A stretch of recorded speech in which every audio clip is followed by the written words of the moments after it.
Polis Johor catat kejayaan rampasan rokok seluduk terbesar negara bernilai 52 juta ringgit.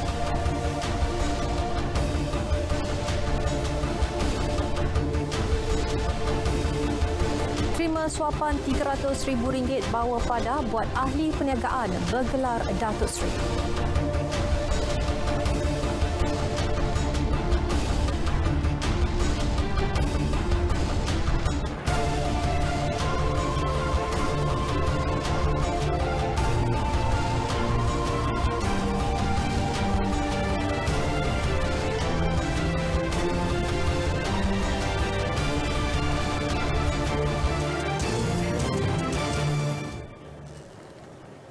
Assalamualaikum dan salam hormat. Berita wilayah 10 Mac 2021 bersama saya Miza Usni Muhammad dan juga rakan jurubahasa isyarat Karonisa Abdullah. Jadi terus setia bersama kami untuk perkembangan berita seluruh negara.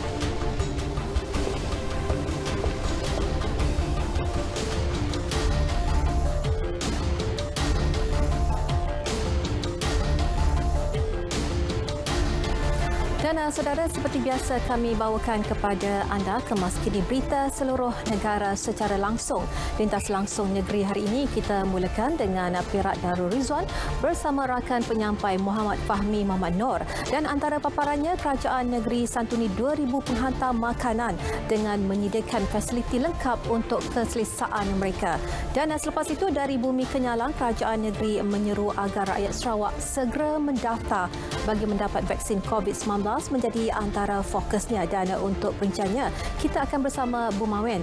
Dan akhir sekali dari negeri di bawah bayu kita akan bersama Jovina Jimlajin yang turut akan membawakan perkembangan penggunaan vaksin COVID-19. Jadi semuanya seketika nanti.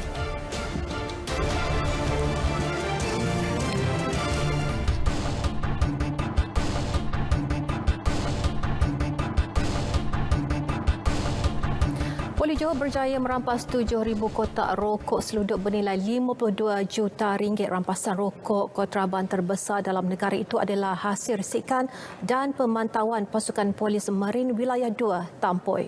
Pengarah Jabatan Keselamatan Dalam Negeri dan Ketenteraman Awam JKDNKA, Polis Diraja Malaysia Datuk Seri Abdul Rahim Jaafar berkata kapal berdaftar di Mongolia tersebut dipercayai berulang-alik menggunakan laluan dari Myanmar ke Batam, Indonesia. Pemeriksaan mendapati kesemua rokok disembunyikan di dalam ruangan kargo kapal tersebut dan turut ditahan 10 kru warga negara Myanmar termasuk seorang kapten kapal selain seorang petugas teknikal warga Singapura.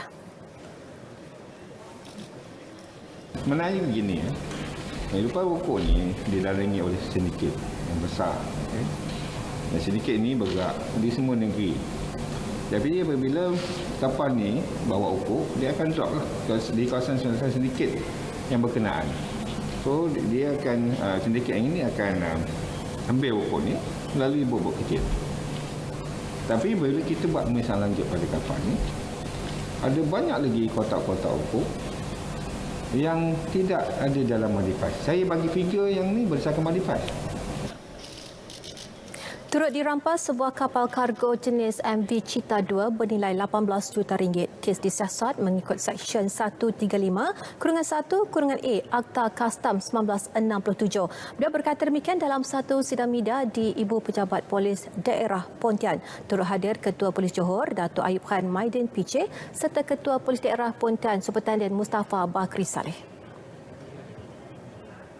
Pertubuhan Kebajikan Pengguna Telkom Malaysia PKPTM menerima lebih 200 aduan berkaitan penipuan cyber membabitkan kerugian berjumlah lebih RM10,000 untuk 3 bulan pertama tahun ini.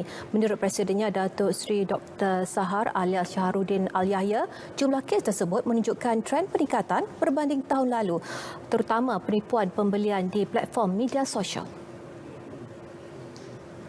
Jelasnya peningkatan jumlah kes tersebut dilihat semakin membimbangkan dan perlu segera dibendung. Para pengguna perlu berhati-hati dengan sebarang tawaran dan promosi pembelian yang murah dan tidak masuk akal. Jadi banyak sangat sekarang ni isu-isu tentang barangan, tentang barangan yang pertamanya yang tidak dihantar. Maksudnya dia order barang, lepas tu back in duit, barang tak ada. Dan yang kedua, macam saya kata yang ini tadi, barang ada tapi barang yang bukan daripada sepatutnya dibeli. Jadi ini saya rasa memang sekarang ni agak panas sikit, agak banyak ya kes-kes yang berlaku semenjak semenjak kegawatan ekonomi ni, banyak skema-skema yang bermacam-macam ya, cara-cara mereka untuk menjalankan modus operandi dia. Beliau menambah pihak pengendali laman sosial juga perlu memikul tanggungjawab, memantau dan memastikan iklan yang dipaparkan benar dan dipercayai. Beliau ditemui dalam sidang media mengenai kes penipuan pembelian dalam talian di Ibu Negara. Dua wanita telah dilantik sebagai Ketua Setiausaha Kementerian yang baharu. Dr. Maziah Cik Yusof dilantik sebagai Ketua Setiausaha Kementerian Pembangunan Wanita, Keluarga dan Masyarakat berkuat kuasa hari ini. Ketua Setiausaha Negara Tan Sri Muhammad Zuki Ali dalam satu kenyataan memaklumkan Dr. Maziah berpengalaman luas dalam pelbagai bidang termasuk perancangan dan penyelidikan, ekonomi dan pembangunan insan. Beliau telah berkhidmat dalam perkhidmatan awam selama 29 tahun dan pernah menjawat beberapa jawatan penting, antaranya Timbalan Ketua Pengarah, Unit Perancangan Ekonomi serta Ketua Kluster Ekonomi dan Keuangan di Institut Tadbiran Awam Negara Jabatan Perkhidmatan Awam. Dr. Maziah 54 tahun, berkelulusan Dr. Falsafah Ekonomi Antarabangsa dari Universiti Leeds, United Kingdom, sarjana Ekonomi dari Universiti Kebangsaan Malaysia dan ijazah Sarjana Muda Sastra Kepujian dari Universiti Toledo, Ohio, Amerika Syarikat.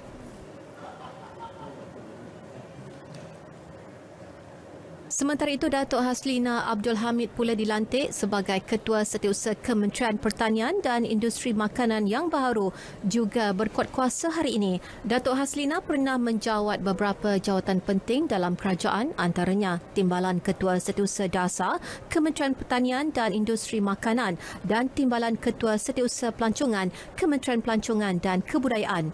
Datuk Haslina 53 tahun, berkelulusan sarjana undang-undang dari Universiti Kyo Jepun dan ijazah sarjana muda ekonomi dan pentadbiran kepujian dari Universiti Melaya.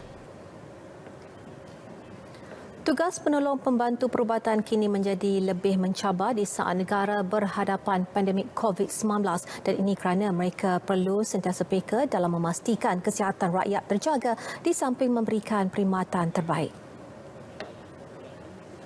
Menurut Ketua Penolong Pegawai Perubatan KKM, Joseph Kanjangan, bertugas di sektor kesihatan kini lebih mencabar dan berisiko. Kalau kita bandingkan dengan skop sebelumnya, tentu sekali banyak perbezaan dan antara perbezaan itu ialah bagaimana kita menangani musuh yang tidak kelihatan ni. Ya? Jadi pelbagai teknik sebagai contoh pemakaian PPE yang bukan mudah sebenarnya berada di dalam selama 3 jam tu, tetapi itu antara perubahan-perubahan yang kita kena lihat dan dia memang sesuatu yang bersifat dinamik lah ya untuk memenuhi keperluan semasa. Dengan pandemik COVID-19, peranan mereka kini lebih tertumpu kepada usaha memeranginya di samping memastikan masyarakat terhindar daripada virus berkenaan. Agak cabaran pada zaman pandemik COVID-19 ini, iaitu kita memberikan rawatan kesihatan kepada pesakit yang kita kena anggap kita tak tahu dia dalam keadaan sama ada dia menghidap penyakit COVID-19 ataupun tidak. Jadi aspek utama yang perlu kita sebagai petugas kesihatan perlu jaga adalah dari segi keselamatan diri. Sebab tu kita sentiasa ingatkan kepada masyarakat, iaitu kita selalu gunakan hashtag kita jaga masyarakat. Selain merawat, mereka juga turut berperanan membantu mendidik masyarakat dengan amalan yang perlu dilakukan semasa negara berhadapan ancaman COVID-19. Kedua-dua mereka ditemui selepas program Selamat Pagi Malaysia di Angkasa Puri. Satu nafas baharu kepada industri seni dan kebudayaan selepas hampir setahun tertangguh berikutan pandemik COVID-19 dan pelaksanaan Perintah Kawalan Pergerakan Jabatan Kebudayaan dan Kesenian Negara JKKN telah menyusun sebanyak 305 aktiviti dan juga program sepanjang tahun ini. Bagaimanapun menurut Ketua Pengarahnya Mesran Muhammad Yusof, sehingga bulan Ogos ini semua program dan aktiviti di bawah JKKN tetap dilaksanakan dalam talian. Manakala bagi bulan September dan ke atas, JKKN akan melaksanakan program secara fizikal bergantung kepada arahan dari semasa ke semasa.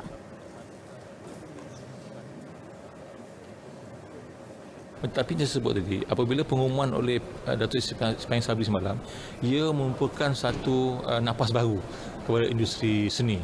Kita berharap sedikit demi sedikit akan ada kaedah-kaedah baru untuk kita laksanakan program ini, supaya rakan-rakan kita yang penggiat-penggiat ini tidak orang kata adalah mereka punya harapan untuk terus berkarya semula. Sementara itu, penggiat-penggiat seni katanya juga perlu diberi keutamaan untuk mendapatkan vaksin kerana mereka merupakan penghibur kepada masyarakat. Mesran ditemui selepas menjadi tetamu Selamat Pagi Malaysia di Angkasa Puri. Cuaca panas di seluruh negara ketika ini bukan satu perkara luar biasa dan ini kerana ia merupakan kelaziman setiap kali perubahan monsun apabila negara kini berada pada penghujung monsun timur laut. Bagaimanapun, sebagai sebuah agensi pengurusan bencana negara NADMA turut bersiap sedia menghadapi apa sahaja situasi yang berlaku. Wartawan Siti Jamilah Hanim Jamil ada laporannya.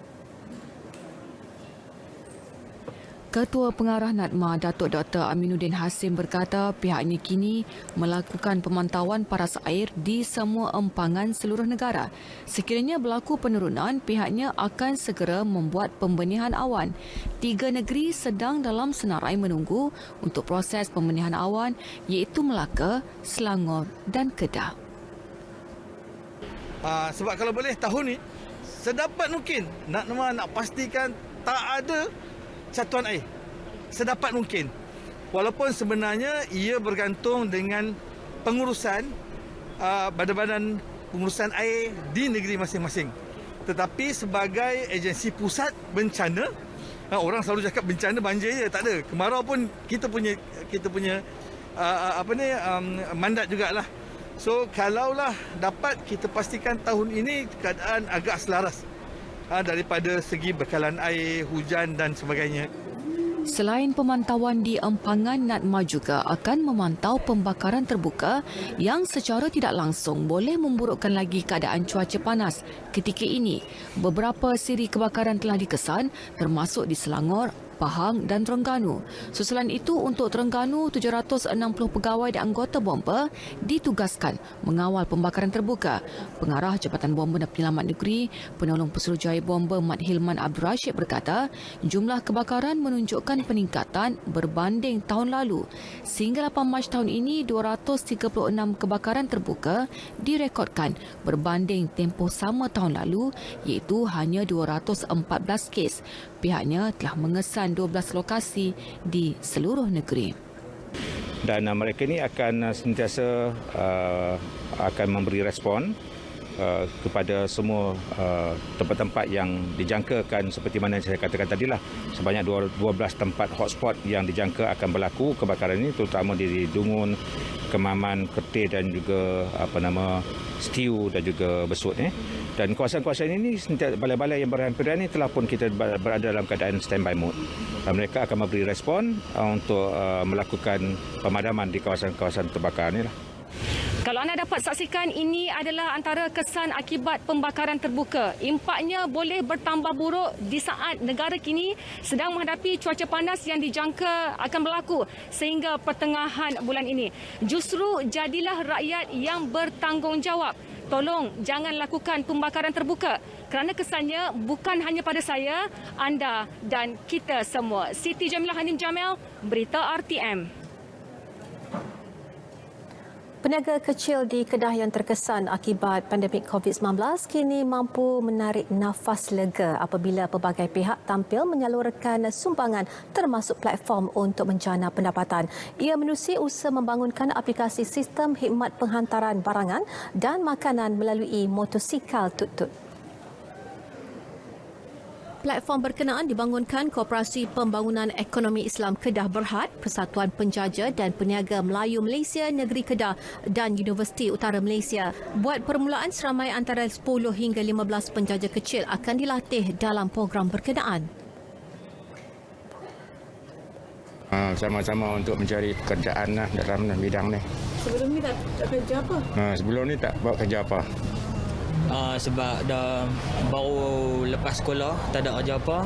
Bolehlah try ni, cari rezeki pelan-pelan, tolong keluarga. Program Tut-Tut ni boleh memberi peluang kepada peniaga-peniaga kecil yang terjejas dengan COVID. Pendapatan mereka terjejas, ada yang mengeluh macam-macam, sat boleh berniaga, sat tak boleh berniaga, tetapi bila dengan adanya perniagaan Tut-Tut ni boleh memberi pendapatan. Sementara itu, Pengerusi Koperasi Pembangunan Ekonomi Islam Kedah Berhad, Datuk Seri Yaakob Hassan berkata, buat permulaan pihaknya memperuntukkan RM50,000 untuk menyediakan peralatan termasuk beg, bajuti, peralatan untuk Tut-Tut dan barangan keperluan lain. Penjaja kecil berkenaan hanya perlu mendaftar menjadi ahli koperasi sebelum boleh menyertai program khidmat penghantaran makanan Tut-Tut serta diberi pelindungan insurans. Khidmat penghantaran makanan berkenaan akan berpusat di Kedah dan akan dipeluaskan ke negeri-negeri lain dengan menyasarkan lebih ramai penjaja yang terjejas pandemik COVID-19 menyertainya. Bayaran parkir secara digital di seluruh kawasan pihak berkuasa tempatan PBT di Selangor akan dikuatkuasa sepenuhnya mulai 1 Januari tahun depan. Kaedah aplikasi Smart Selangor Parking itu akan menggantikan penggunaan kupon yang akan ditamatkan pada 31 Disember ini. Esko Kerajaan Tempatan Zihan berkata aplikasi sistem bayaran parkir berintegrasi yang boleh dimuat turun secara percuma ke telefon bimbit telah diseragam dan digunakan PBT di negeri ini. Sementara itu, katanya sistem ejen e-parkir akan dibangunkan sebagai alternatif kepada orang ramai yang tidak memiliki telefon namun perancangannya belum dimuktamadkan. Beliau berkata demikian semasa sidang MIDA penerangan hala 7 pengurusan tempat letak kenderaan di kawasan PBT di Shah Alam. Institut Penyelidikan dan Kemajuan Pertanian Malaysia MARDI melancarkan 4 produk inovasi makanan baharu berkonsepkan makanan kesihatan. Produk itu ialah sup campuran diperkaya ekstrak pegaga, tepung pracampuran puding jeli tinggi protein, tepung pracampuran roti prebiotik dan juga air kelapa difermentasi. Menurut Timbalan Ketua Setiausaha Dasar Kementerian Pertanian dan Industri Makanan, Datuk Haslina Abdul Hamid, populasi rakyat yang terdedah kepada risiko pelbagai penyakit memerlukan amalan gaya hidup dan pemakanan yang sihat. Dan ia juga mencerminkan peningkatan inovasi dalam industri makanan berfungsi yang bertujuan memperkasakan lagi tahap kualiti kesihatan masyarakat melalui diet pemakanan yang sihatlah. Beliau mengulas perkara itu dalam sidang media selepas merasmikan Seminar Kebangsaan Teknologi Makanan 2020. Dan untuk laporan cuaca semasa, kita langsung ke Jabatan Meteorologi bersama pegawainya Atika Maziah. Silakan Atika. Assalamualaikum dan salam sejahtera. Kembali bersama Jabatan Meteorologi Malaysia pada petang ini untuk perkembangan cuaca yang terkini. Kita mulakan laporan cuaca dengan melihat terlebih dahulu pada paparan imej carta angin semasa di mana diperhatikan keadaan angin di rantau negara masih lagi bertiup dari arah timur laut dengan kelajuan sederhana kurang 40 km per jam. Oleh itu, buat masa ini tiada sebarang amaran terperingkat dikeluarkan oleh Jabatan Meteorologi Malaysia melibatkan kesemua perairan di seluruh Malaysia buat masa ini. Dan melalui paparan imej satelit semasa, diperhatikan kelompok awan aktif ketika ini lebih tertumpu melibatkan negeri Sarawak dan juga melibatkan kawasan perairan ini yang dijangkakan masih lagi boleh bergerak ke arah pantai timur semenanjung dan seterusnya memberikan keadaan cuaca sedikit mendung dan juga lembap melibatkan kawasan pesisir pantai negeri Terbabit menjelang awal malam nanti.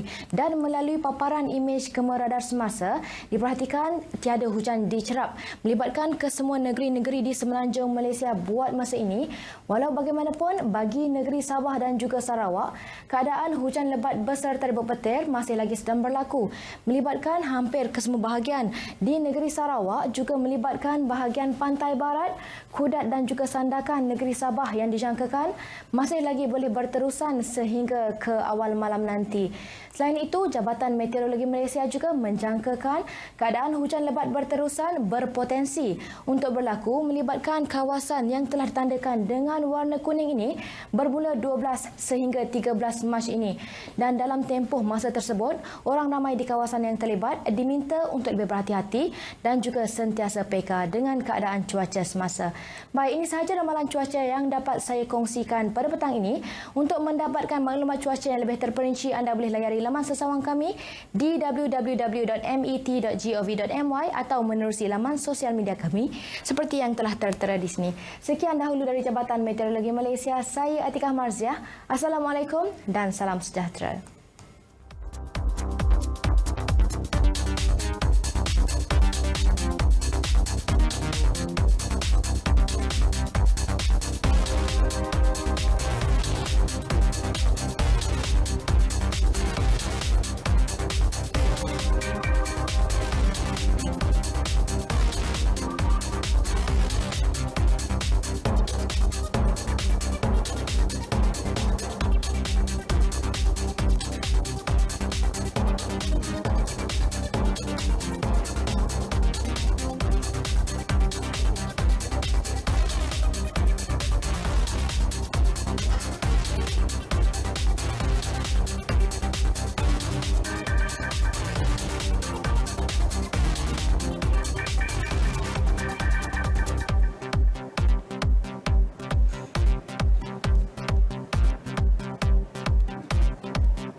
Baik, terima kasih Atikah dari Met Malaysia.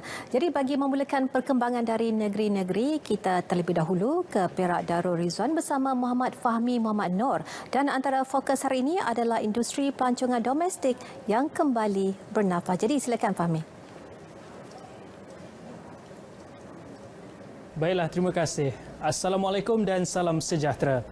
Perak menjadi negeri pertama menyediakan tempat rehat dan rawat rider 3R khusus untuk komuniti penghantar makanan di negeri ini. Sebagai permulaan, 7 3R akan dibina di Bandaraya Ipoh melibatkan peruntukan hampir RM500,000.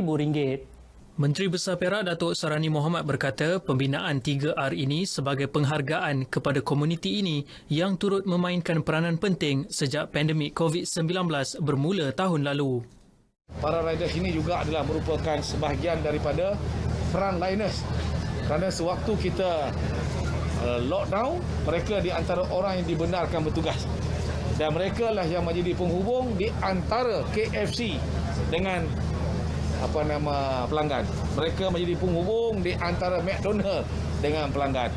Mereka menjadi penghubung di antara banyak-banyak kedai yang perlu dilanggani oleh pelanggan-pelanggan. Mereka lah orangnya yang bertanggungjawab untuk menghantar dengan risiko yang tinggi. Tambah beliau, pembinaan projek 3R yang dijangka siap dalam tempoh 2 bulan akan dilengkapi kemudahan ruang rehat, solat, tandas dan wifi percuma. Sementara itu, bagi para penghantar makanan, fasiliti ini akan memberi banyak manfaat kepada mereka. Bersyukurlah sebab kami pun cedok ambil order pun duduk tepi-tepi jalan kan. Alhamdulillah dengan adanya benda ni kami bersyukurlah dapatlah rehat, solat semua kan. Alhamdulillah. Adanya kemudahan macam ni boleh ada tempat pengecasan, membantu banyak untuk kami sebagai rider dan kemudahan tempat solat. Sebab semasa PKP ni kebanyakan sebelum ni solat di kawasan-kawasan Petronas, Shell. So banyak yang tak dapat di sana. So dengan adanya projek R&R ni, kami dapat solat dengan selesa sekali. 7 lokasi 3R yang akan dibina di sekitar Ipoh termasuk di Pusat Bandar, Meru Raya, Jelapang, Tasik, Ipoh Garden, Medan Gopeng dan Stesen 18 yang dijangka memberi manfaat kepada 2,000 penghantar makanan. Kebenaran merentas daerah dalam tempoh Perintah Kawalan Pergerakan Bersyarat PKPB telah menunjukkan kesan positif terhadap industri pelancongan domestik dan perhotelan di negeri ini. Pengerusi Perumahan, Kerajaan Tempatan dan Pelancongan Negeri, Datuk Noli Ashilin Muhammad Razi berkata, industri yang terjejas sebelum ini kini kembali bernafas. Jelas beliau lagi, kawasan sekitar bandaraya juga mula dipenuhi orang ramai yang mula cakna akan pembukaan semula sektor pelancongan domestik. Kerajaan Persekutuan yang memberikan banyak kelonggaran dalam sektor industri pelancongan, walaupun ianya tidak seperti yang kita mahukan dengan pembukaan rentasan negeri, tapi rentasan daerah ni memang ada membawalah orang kata banyak kebaikan dan kita boleh mulalah memulihkan sektor pelancongan ini kembali. Beliau berkata demikian selepas merasmikan sambutan ulang tahun Jubli Intan, Zoo Taiping dan Night Safari di Taiping. Namun begitu, beliau juga menegaskan bahawa semua pemain industri perlu kekal meletakkan pematuhan prosedur operasi standard SOP sebagai keutamaan. Kerajaan Perak akan mengambil langkah sewajarnya bagi mengatasi isu berkaitan jarak pusingan U di Jalan Persekutuan yang menghubungkan Teluk Intan ke Kampung Lekis Setiawan. Isu terbabit berpunca apabila penduduk terpaksa menggunakan laluan sejauh 7.3 km untuk ke Teluk Intan. Pengerusi Infrastruktur, Tenaga, Air dan Pengangkutan Awam Negeri, Datuk Muhammad Zulkifli Harun berkata, kerajaan negeri telah mengambil maklum aduan dan rungutan penduduk setempat berkaitan isu berkenaan. Sebenarnya hasil perjumpaan di masa banjir itulah, saya telah mendapat gambaran sedikit sebanyak maklumat berkaitan dengan permasalahan yang akan mereka hadapi. Dan insyaAllah saya akan mengukakan isu ini kepada pihak kementerian berkaitan dengan apa yang kita lawat pada hari ini, dan saya penuh yakin bahawa pihak kementerian ataupun KKR dan JKR akan memberikan satu jawapan. Beliau berkata demikian selepas meninjau tapak projek berkenaan di Setiawan. Projek lebuhraya pesisiran pantai barat di Jalan Persekutuan yang menghubungkan Teluk Intan ke Kampung Lekis Setiawan itu dijangka siap sepenuhnya menjelang Ogos 2021. Setakat ini saja paparan berita wilayah dari negeri Perak Darul Rizwan. Jom bervaksinasi, lindung diri, lindung semua. Kembali semula kepada rakan setugas di Angkasa Puri. Silakan. Baik, terima kasih Fahmi. Dan seterusnya kita ke Sarawak dan antara tumpuannya projek penahanan hakisan Sungai Simunjan akan dinilai semula. Jadi untuk laporan lanjut, kita bersama Bu Mawin di sana. Jadi silakan Bu Mawin. Baik Miza, terima kasih. Salam sejahtera dan salam hormat. Projek penahanan hakisan Sungai Simunjan akan dinilai semula selepas tebingan itu dilanda hakisan teruk. Menurut Ketua Menteri Datuk Patigi Abang Johari Tonopeng, terdapat sebuah padang bola di kawasan tersebut sebelum ini yang kini menjadi tebing bersebelahan jalan utama di Pekan Simunjan. Construction will be next year. Konsepnya this year. They have to do all the study. Hydraulic study, soil study, and then the technology report. The tank di Tamirat is already on. Di Tamirat, Sajaya. The other one is Subujau. Subujau is already there. So the next one is I want to do a proper one for Subujau. Tapi dia punya topografi semua sama. Jelasnya projek baru ini akan melibatkan kawasan tebingan Sungai Simunjan sepanjang 400 meter dari Pekan Simunjan ke Kampung Saging yang membentuk waterfront Simunjan. Datuk Patinggi Abang Johari memberitahu demikian kepada media selepas mengadakan lawatan kerja dan merasmikan rumah rehat Seri Simunjan di Simunjan. Beliau kemudian berangkat ke Gedong untuk majlis perasmian projek Jiwa Murni di Dewan Masyarakat Gedong disusuli dengan projek senggaraan Masjid Al-Kautar, Kampung Gedong. Hadir sama ialah Menteri Pelancongan, Seni dan Budaya merangkap Ahli Parlimen Batang Sadong, Datuk Seri Nancy Shukri, Menteri Pelancongan, Kesenian dan Kebudayaan, Datuk Abdul Karim Rahman Hamzah. Rakyat Sarawak diseru untuk segera mendaftar bagi mendapatkan vaksin COVID-19 menerusi saluran yang disarankan kerajaan. Menyatakan perkara itu, Ahli Dewan Undangan Negeri Adun Telangusan, Dennis Ngau berkata usaha ini penting bagi mengatasi penularan COVID-19 di Sarawak yang masih dalam keadaan membimbangkan. Kita sekarang lihat keadaan di Sarawak, khususnya di beberapa kawasan seperti Sibu, Miri, Kuching. Keadaan masih lagi bagi saya agak merisaukan. Jadi kita harus menerima vaksin ini untuk kita menjaga kita dan jaga orang di sekeliling kita. Beliau menegaskan kepada rakyat khususnya penduduk luar bandar supaya mendaftar melalui aplikasi MySejahtera. Namun sekiranya tidak mempunyai capaian internet, mereka boleh mendaftar di pejabat daerah melalui ketua kaum termasuk ketua kampung, kapitan, tuan rumah atau mendaftar di klinik kesihatan yang terdekat. Dalam pada itu, berkongsikan pengalaman beliau setelah menerima vaksin COVID-19 pada Sabtu lepas, beliau menyatakan bahawa vaksin tersebut tidak membawa apa kesan sampingan yang negatif. Beliau ditemui pemberita di RTM Miri ketika menyampaikan cek dari Geran Projek Kecil Luar Bandar berjumlah RM10,000 kepada pengurus stesen RTM Miri, Lydia Payak Rinyut untuk Kelab Sosial Miri FM. Pemerintahan Medan Timur kini mempunyai bangunan mahkamah tentera sendiri yang terletak di Camp Penrisen, Kuching. Hadir merasmikannya hari ini Panglima Tentera Darat, Jeneral Tan Sri Zamros Mohamad Zain berkata, mahkamah tentera itu bakal memudahkan urusan melibatkan pembicaraan bagi pasukan-pasukan di bawah pemerintahannya. Jeneral Tan Sri Zamros Mohamad Zain berkata walaupun mahkamah tentera itu milik tentera darat, namun ia juga boleh digunakan oleh tentera laut dan tentera udara bagi tujuan perbicaraan dari semasa ke semasa. Sebelum ini, menurut beliau, perbicaraan mahkamah tentera di bawah pemerintahan Medan Timur akan dilaksanakan di mana-mana ruang atau premis bersesuaian secara ad hoc atau tidak kekal. Turut hadir dalam majlis perasmian tersebut adalah Panglima Medan Timur Tentera Darat, Lieutenant Jeneral Datuk Marzuki Muhammad dan Panglima Logistik Tentera Darat, Major Jeneral Muhammad Arif Soe Abdullah. Dalam pada itu, Jeneral Tan Sri Datuk Zamros Mohamad Zain juga sempat berkunjung dan merasmikan rumah keluarga Angkatan Tentera RKAT Kem Semenggoh. Bercakap pada sidang media, katanya beliau berharap dengan projek RKAT itu dapat menyelesaikan permasalahan berkaitan penempatan dan kediaman anggota tentera. Projek yang siap sepenuhnya pada Julai tahun lepas itu mempunyai 223 unit rumah.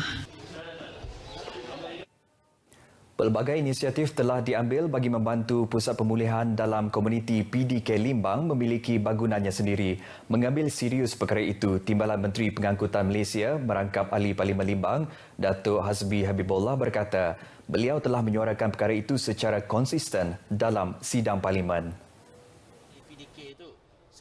Mengulas lanjut, katanya beberapa tahun lepas peruntukan sebanyak RM700,000 disediakan bagi menyediakan bangunan khas untuk pusat PDK Limbang. Namun ianya ditarik semula ekoran beberapa syarat yang dikenakan. Jadi saya telah berbagai cara, tapi masalah disebabkan oleh syarat-syarat untuk mendapatkan rumah ini, membeli rumah dan sebagainya, sebab ada syarat-syarat yang terpaksa dipenuhi. Ya? Dan maka barang itu, perkara ini sampailah ianya tenggelam. Tak boleh nak tak timbul sampai peruntukan ini saya dipahamkan telah pun tak ada lagi dah dia tarik balik. Dan perkara ini beberapa tahun dulu. Oleh demikian, beliau menyeru agensi-agensi kerajaan yang terlibat untuk turut serta membantu merealisasikan hasrat tersebut. Beliau berkata demikian semasa ditemui pemberita di Limbang. Tambahnya, dengan adanya bangunan pusat PDK Limbang, banyak manfaat yang bakal dinikmati termasuk ruang pejabat yang lebih selesa dan selamat untuk beroperasi. Projek naik taraf jambatan Sungai Buloh di Julau akan dilaksanakan dalam tempoh terdekat. Menurut Ahli Dewan Undangan Negeri Adun Meluan, Roland Duat Jubin, projek ini bertujuan membaik pulih jambatan yang menyeberangi Sungai Terbabit yang telah rosak akibat banjir. Roland Duat berkata projek naik taraf itu menelan kos RM600,000. Jelasnya peruntukan baik pulih jambatan itu telah diluluskan oleh Ketua Menteri Datuk Patinggi Abang Johari Tonopeng pada tahun lepas. Beliau yang dihubungi pemberita turut memberitahu bahawa pihaknya bersama Jabatan Kerja Raya bahagian Serikir telah meninjau rumah panjang Runggul di Jalan Antabai berikutan tanah di belakang rumah panjang itu mendap. Justru pihaknya turut bercadang untuk membaik pulih kawasan berkenaan. Baik saudara, sekian berita wilayah dari Sarawak. Kita kembali bersama Mirza di Angkasa Puri. Silakan Mirza. Baik, terima kasih Bung Mawen. Dan saudara, umat Islam tidak perlu ragu-ragu berhubung vaksin COVID-19 dan kelonggaran operasi perniagaan ketika PKPP antara tumpuan dari Sabah. Jadi sudah bersedia dengan laporan penuh. Kita bersama Javina Jim Lajim di sana. Silakan.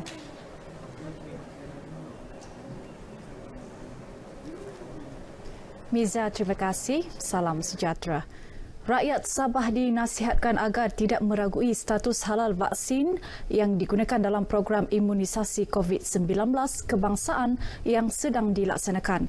Ini kerana status vaksin berkenaan sudah diperakukan oleh Jabatan Kemajuan Islam Malaysia JAKIM. Dari sudut kehalalannya memang tidak timbul masalah, sudah dapat perakuan daripada JAKIM. Yang kedua, vaksin itu sendiri adalah satu usaha untuk mengawal penularan penyakit yang sesuai dengan perintah agama. Datuk Bongsu Aziz menyatakan demikian kepada RTM semasa ditemui dalam program Yadim Peduli di Masjid Nurul Hikmah MPS Sandakan. Sementara itu, Pembantu Menteri Kerajaan Tempatan dan Perumahan Sabah, Muhammad Hamsan Awang Supain turut menyokong perkara itu. Vaksin ini telah dijamin oleh Patua bahawa boleh digunakan, patuh kepada syariah. Jadi kita merayu kepada umat Islam khususnya di negeri Sabah ini supaya jangan ragu-ragu untuk menerima vaksin ini. Seramai 70 kaki tangan Majlis Perbandaran Sandakan menerima sumbangan bakul makanan sempena program Yadim Peduli ini. Jabatan Sukarelawan Malaysia Rela Bahagian Kota Kinabalu terus memperkasa usaha menyampaikan maklumat berkaitan pandemik COVID-19 kepada masyarakat melalui skuad agen basmi COVID-19 ABC-19. Skuad berkenaan yang ditubuhkan lebih sebulan lalu dijayakan oleh 40 anggota rela. Pegawai Rela Daerah Kota Kinabalu, Penguasa Rela Muhammad Bakri Muhammad Baili yang ditemui RTM memohon agar orang ramai memberi kerjasama kepada skuad tersebut. Kita menyeru kepada orang ramai untuk terus memberi kerjasama kepada petugas-petugas ABC ABC-19 ini agar kita sama-sama dapat memutuskan rantaian pandemik. Kami sebagai skuad ABC tetap juga menerima cabaran walaupun banyak perkara-perkara yang memang mencabar bagi kami. Tetapi tujuan kami adalah untuk kebaikan masyarakat dan juga orang kampung. Harapan kami daripada ejen ABC, daripada masyarakat, orang awam dan juga pemilik-pemilik permis, semoga patuhilah arahan daripada KKM dan juga daripada pihak atasan agar mengikuti SOP.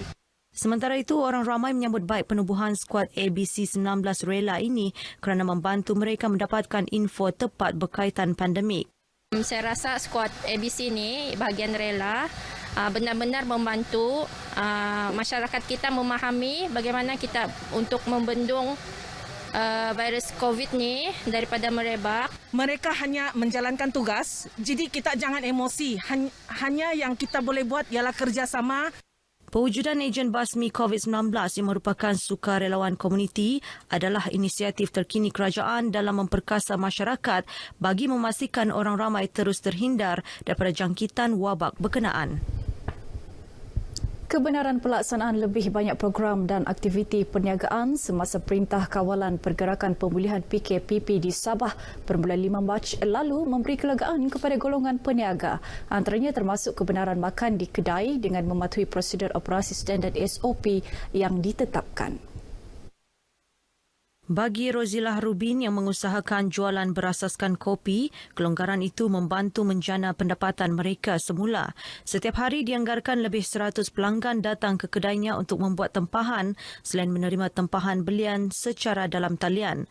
Malah kelancaran perniagaan juga membolehkan Rozilah menyediakan peluang pekerjaan kepada golongan belia. Memang semakin okey. Sebenarnya yang masa PKP pun belum boleh customer duduk di kedai, memang okey juga, dan selepas dibuka untuk yang customer untuk duduk di kedai pun memang lebih okey. Kebanyakan customer ya ikut SOP, tapi customer lebih kepada take away. Rozilah ditemui RTM di premis perniagaannya di Kota Kinabalu.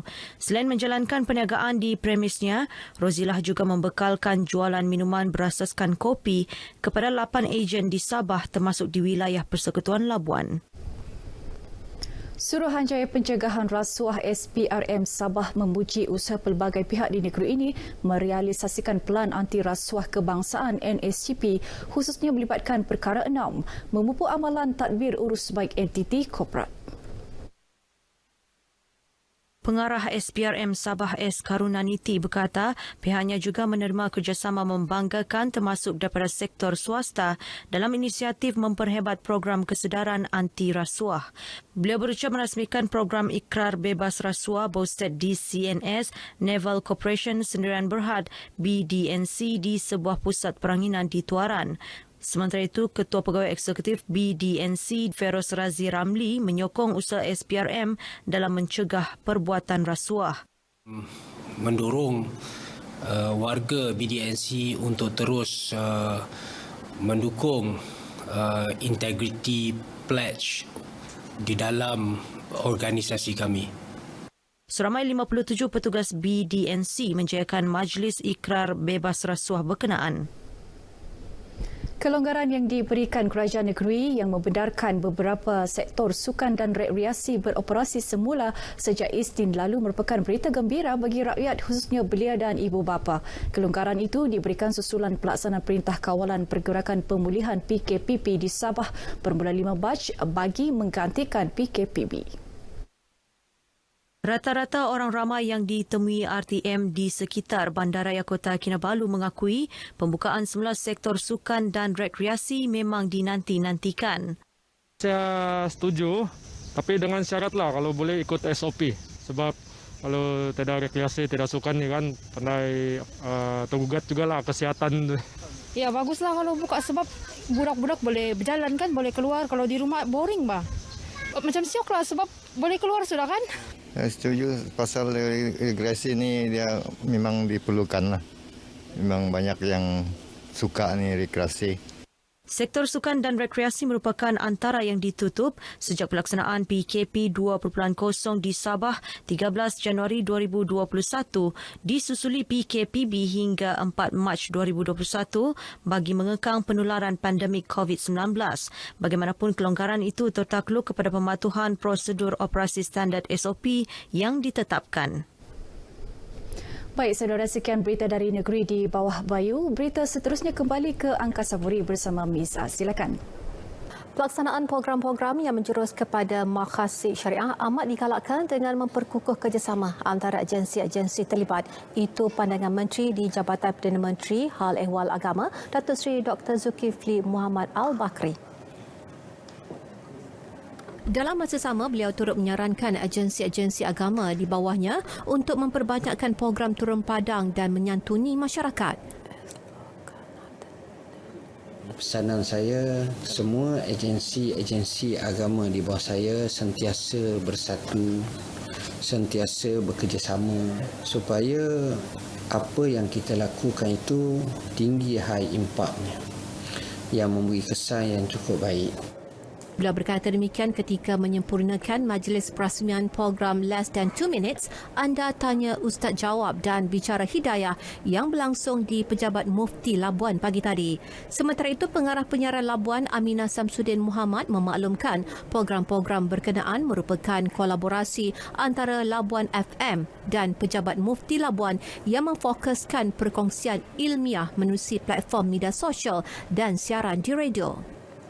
InsyaAllah Labuan FM akan terus melangkah dengan kerjasama dengan jabatan dan agensi. Kalau dalam bidang agama ini, tentunya untuk kami mendapatkan penceramah-penceramah yang hebat, yang bertauliah dan yang boleh memberikan maklumat yang tepatlah kepada masyarakat.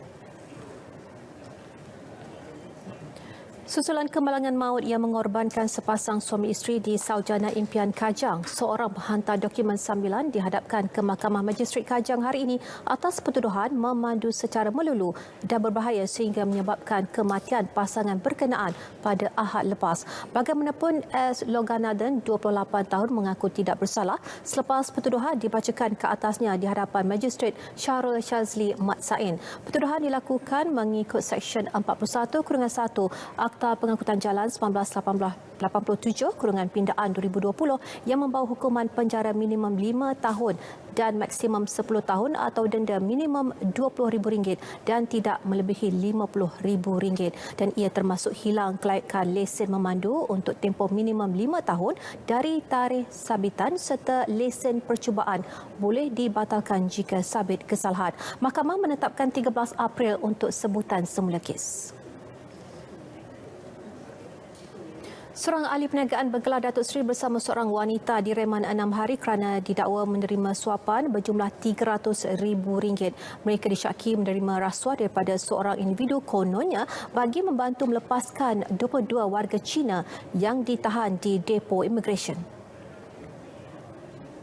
Perintah reman yang bermula hari ini dikeluarkan Magistrate Fatina Amira Abdul Jalil di Mahkamah Magistrate Shah Alam. Menurut sumber, suspek mendakwa boleh membantu menyelesaikan kes penahanan 22 warga Cina yang ditahan kerana disyaki terlibat dengan sindiket judi dalam talian dan Macau scam. Semalam, Suruhanjaya Pencegahan Rasuah Malaysia SPRM Selangor menahan lelaki berusia 44 tahun kira pukul 8 malam, manakala wanita berumur 41 tahun ditahan pada 1 pagi. Kedua-dua individu tersebut disiasat mengikut Seksyen 16-A Akta SPRM 2009. Yang dinantikan kini bertanda. 12 pasukan kini bersedia dengan semangat dan rencana baru di dada.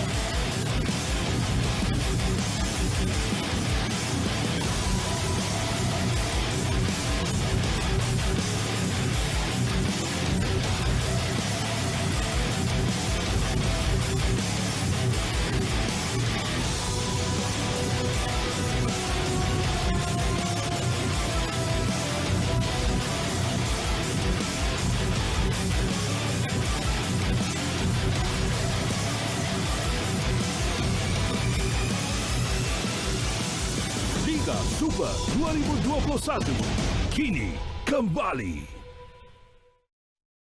Liga Super biarpun hanya dapat menyumbar gawang gol pada 10 minit terakhir, namun aksi dipamer Joe Darul Takzim JDT ketika aksi menentang Pulau Pinang malam tadi adalah sesuatu yang boleh dipuji. Jurulatihnya Benjamin Mora berkata anak buahnya telah menampilkan pelbagai gelagat hebat sepanjang 90 minit perlawanan. But after the halftime, normally we adjust and things came better to us. Of course, we made our substitutions and with more freshness, and we could penetrate. And at the end of the day, we could get the result, and that is important. But it was a tough game. Pada aksi di Stadium Sultan Ibrahim Iskandar Puteri Johor berkenaan, JDT cuba mencipta jaringan pembukaan menerusi sepakan percuma Leandro Velasquez namun tersasar. Manakala cubaan Muhammad Afiq Fazail pula ditampan penjaga gol Pulau Pinang Samuel Somerville. Gol pertama tuan rumah diperoleh pada minit ke-80 menerusi sepakan penalti Leandro Velasquez. 5 minit kemudian, Fernando Ortega menambah derita pelawat menerusi rembatan yang gagal diselamatkan Somerville.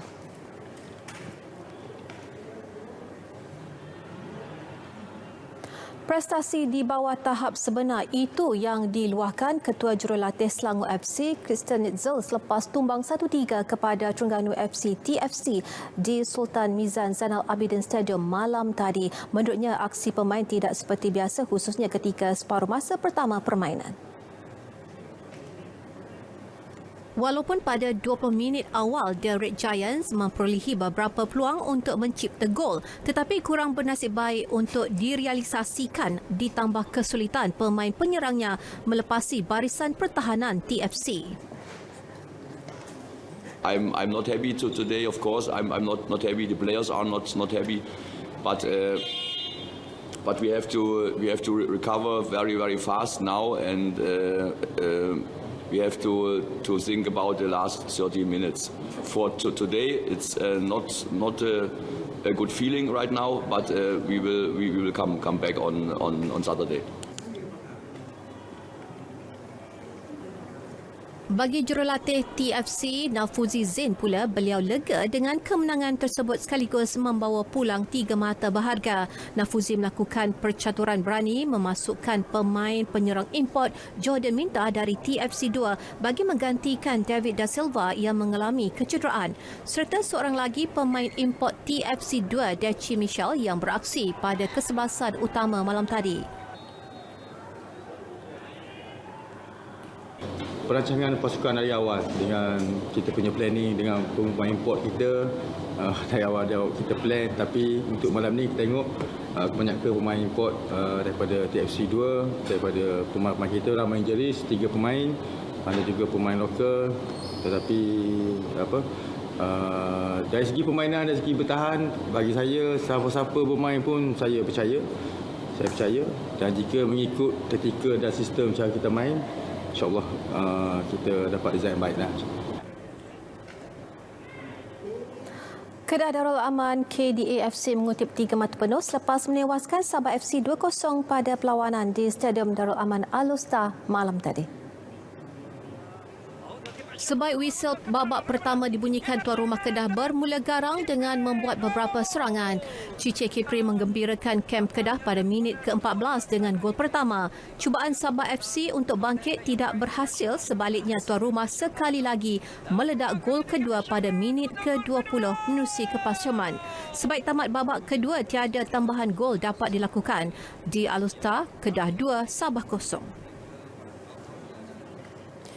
FAM bakal berkolaborasi dengan syarikat e-sukan tempatan Games Bond bagi mewujudkan pasukan e-Rimau Malaysia, dan ia sebagai persediaan menghadapi kejohanan kelayakan Asia FIFA E-Nation Series 2021 yang dijangka berlangsung pada April. Kejohanan bertaraf dunia itu akan disertai lebih 30 negara termasuk Singapura, Thailand dan juga Indonesia. Pemilik Games Bond Fazli Razak berkata pihaknya diberi tanggungjawab oleh FAM untuk menyediakan senarai pendek 6 pemain terdiri daripada 5 pemain profesional dan seorang pemain amatur. Mereka akan menjalani latihan bootcamp sebagai persediaan memilih 3 pemain paling kompetitif bagi membarisi skuad akhir e-Rimau Malaysia. Jadi formatnya dalam bootcamp tu kita akan ada kejohanan ringkas yang kita akan adakan, beberapa siri kejohanan. Kita akan ada coaching session, kita akan ada panel penilai daripada coach, pengurus dan sebagainya. Kita juga akan ada sedikit sesi untuk menguatkan mental dan juga sedikit pengisian sebagaimana kita nak jaga diorang seperti mana atlet sukan yang sebenar.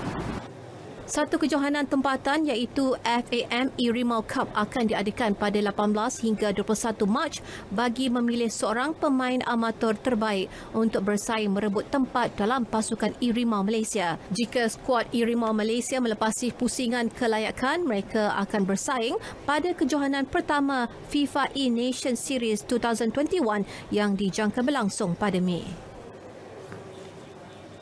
Terengganu Hoki Team THT hanya menyasarkan untuk menjulang satu piala kejuaraan bagi Liga Hoki Malaysia LHM 2021 musim ini, dan sasaran lebih rasional perlu diletak susulan persediaan pasukan yang terganggu berikutan pandemik COVID-19.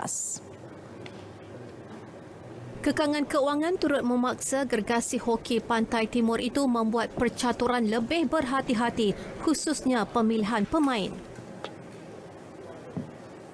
Kita fokus pada satu dulu, yang utama ni dulu iaitu Piala Liga, and then yang kedua tu TMB tu insyaAllah kita akan fikirkan Kemudianlah dari segi signifikannya, kenapa kita target 1? Kerana memandangkan keadaan sekarang ni ketiadaan import. Jadi saingan adalah terbuka. Jadi kita untuk meletakkan 1 atau 2 sebagainya, benda ni adalah satu benda yang baru. Ini kerana setelah 10 tahun MHL berjalan, inilah kali pertama ketiadaan import. Situasi tidak menentu itu juga memaksa pasukan wanita tidak dihantar beraksi ke pentas tertinggi musim ini buat pertama kali. Fikri yang ditemui RTM turut mengesahkan semua pemain telah diberikan kebenaran oleh Kementerian Kesihatan untuk kembali bersama pasukan. Skuad penyu di bawah kendalian bekas jurulatih remaja kebangsaan Piala Dunia Kirajan akan membuka tirai perlawanan menentang Sabah Khamis ini. LHM 2021 mempertaruhkan perebutan 3 piala kejuaraan termasuk Piala Sumbangsih dengan memperkenalkan format perlawanan baru. Setiap pasukan akan berentap secara saingan Liga 1 pusingan sahaja dengan pasukan yang di tangga teratas Liga akan dinobat juara Liga. Usaha membantu dan menyelamatkan kucing jalanan terus dilaksanakan individu dan juga sukarelawan di Pulau Pinang. Malah ada yang melakukan pekerjaan sambilan bagi mencari dana untuk disalurkan kepada kumpulan penyelamat kucing jalanan. Wartawan Izni Zainal ada laporannya.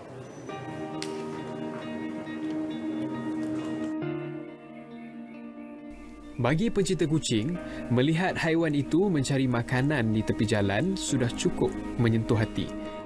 Melihat banyak kucing yang terbiar, sebuah pusat pelindungan kucing iaitu Cat Beach Sanctuary telah dibuka di Teluk Bahang. Beroperasi sejak 2014, pusat pelindungan Cat Beach ini menjadi tumpuan pencinta kucing. Pengurus Pusat Pelindungan Berkenaan, Azlan Ibrahim berkata, hampir 300 ekor kucing jalanan dikumpul dan dijaga mereka, malah turut dirawat menerusi suntikan vaksin.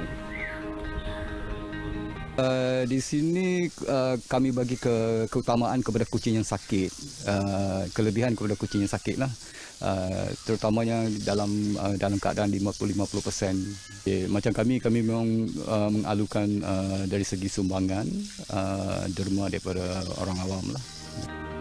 Sementara itu, di Tasik Gelugur, seorang pengurus kilang menjadikan khidmat mendandan kucing sebagai usaha mengumpul dana membantu kucing jalanan. Memulakan khidmat mendandan kucing secara suka-suka sejak PKP yang pertama, Anas Mursyidi Abu Mansur tidak menetapkan sebarang charge, sebaliknya menerima dengan hati terbuka bayaran daripada pelanggan.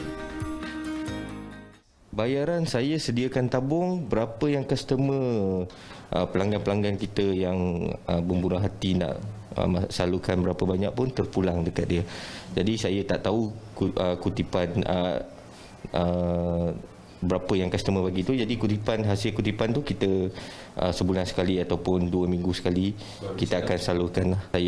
Saya pun terlibat dalam usaha untuk menyelamatkan kucing jalanan lah, dan masih ramai lagi kawan-kawan saya di luar sana yang menyelamatkan kucing jalanan. Jadi apa usaha yang saya boleh bantu setakat buat masa sekarang ni adalah salurkan dana untuk kawan-kawan yang terlibat lah.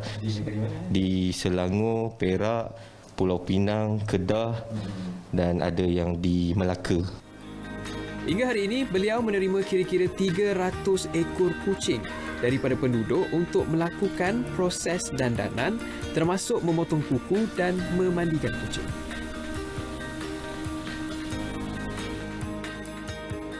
Kalau kita sayang kucing ataupun kita sayang haiwan lain, sudah pasti manusia juga akan sayang kita dan Tuhan juga akan sayang kita. Dekat sini, dekat Pulau Pinang, penjagaan kucing, penyelamatan kucing masih lagi diteruskan walaupun wabak pandemik COVID-19 sedang melanda dunia. Bukan sahaja manusia yang perlu kita bantu, tetapi haiwan-haiwan dekat sini juga perlu dibantu. Isti Zainal, Berita RTM.